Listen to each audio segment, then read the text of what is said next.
Do we have Pierce for the next reading? A reading from the first Gospel of Mark. When the Sabbath was over, Mary Magdalene, Mary the mother of James, and Salome bought spices so that they might go to anoint Jesus' body. Very early on the first day of the week, just after sunrise, they were on their way to the tomb, and they asked each other, "Who will roll the stone away from the entrance of the tomb?" But when they looked up, they saw that the stone, which was very large, had been rolled away. As they entered the tomb, they saw a young man dressed in a white robe sitting on the right side, and they were alarmed. "Don't be alarmed," he said. "You were looking for Jesus the Nazarene, who was crucified. He has risen. He is not here. See the place where they laid him. But go, tell his disciples and Peter, he is going ahead of you to Galilee. There you will see him, just as he told you." Trembling and bewildered, the women went out and fled from the tomb. They said nothing to anyone because they were afraid. Hear what the Spirit is saying to God's people. Thanks be to God.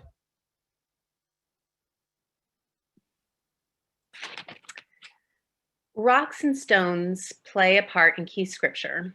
Just 2 weeks ago, we heard this same passage about Mary Magdalene and Salome arriving to find the stone rolled away from the tomb.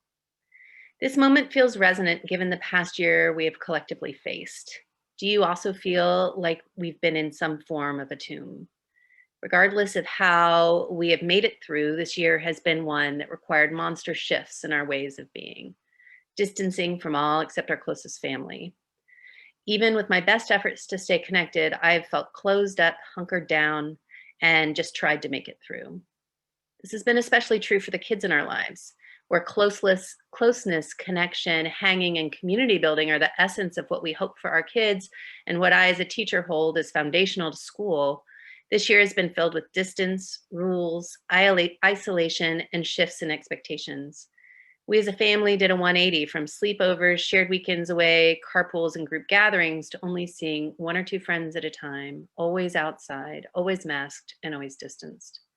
As Father Scott has said, we are not fine. None of this is fine. And this has been a collective trauma that we are all continuing to endure.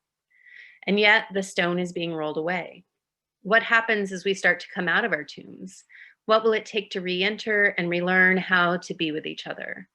How do we tend to our own and our kids' comfort levels as we tiptoe into the light? I have been one of the more cautious throughout all of this.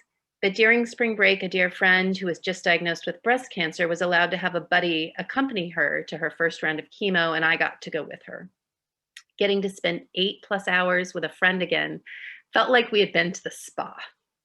We had time to have conversations wander, time to catch up, time to laugh, to cry, and to just be in community together. This is what we've all been missing. This is what we used to have and what we have on the horizon. And this is the gift she was able to give me as I struggle to step out of the tomb. Mary Magdalene, and Salome arrived not knowing who is going to move the stone. My experience with my friend reminds me of the grace that friends provide as we all work to roll the stone away with the help of others. Rolling away the stone is a symbol of hope, of connection, and of reentry.